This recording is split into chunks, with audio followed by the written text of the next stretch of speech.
paano gawing hindi mo kapag-comment sa post ang mga taong hindi natin friends sa Facebook. At pwede rin gawin sa Facebook page na followers lang ang pwede mag-comment. Kasi minsan may public post tayo na kahit hindi natin friends sa Facebook ay nagko-comment. Halimbawa nang may friends tayo na nag-comment sa post natin, ay magugulat ka lang na may magre-reply na hindi mo naman friends sa Facebook. Pero ang post mo ay tungkol sa iyong online business, ay suggest na wag lang friends ang pwede makapag-comment. Ay pwede silang mag-comment at mag-inquire sa business mo. Kung mapapansin niyo naman sa page, ay may post tayo na hindi tayo pwede mag-comment. Pero nakita mo naman ang post na yun ay may mga comment. Lalo na yung page na yun ay bago at hindi ka pa naka-follow. Gusto mo bang malaman kung paano friends and followers lang ang pwede makapag-comment sa iyong Facebook post? Kung gusto mong malaman, panoorin mo ang video na to. Pero bago ang lahat, kung nagustuhan mo ang ganitong video, ay huwag mo kong kalimutang i-follow para updated ka sa mga bago kong video. Una, punta tayo ng Facebook apps.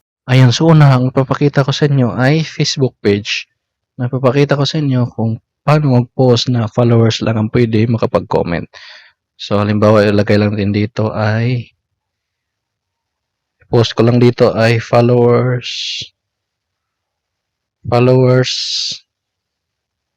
only. Then, next. So, dito mo nakikita ang option na who can comment. So, pinutin lang to. Ayan, so, dito mo nakikita ang establish followers, people who have follow page for more than 24 hours. Then, pwede rin profiles and page you follow. Then, profiles and page you mention. So, lagay natin dito ay establish followers. Then, back lang natin. Then, post. So, pag ganito, followers lang yung pwede makapag-comment. Yung followers na naka-follow sa'yo sa nakalipas na 24 hours.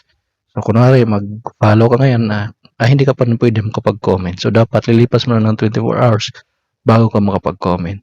So, ngayon naman, punta naman tayo sa personal account. Doon naman tayo mag-post na friends lang ang pwede makapag-comment. So, exit lang tayo dito.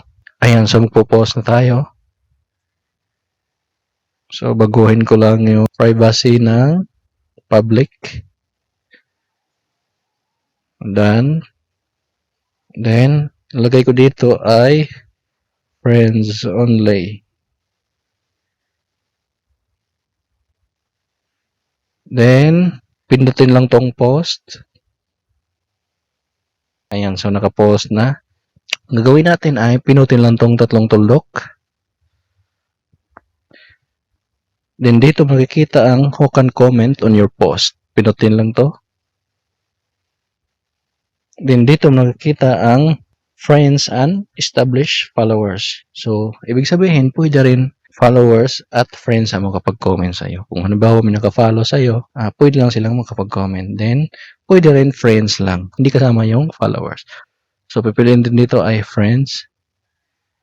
Then, pinutin lang tong done. Kahit naka-public post ka, ay friends lang ang pwede makapag-comment sa iyong post. So, ganun lang kadali, paano gawing friends and followers lang ang pwede makapag-comment sa ating Facebook post.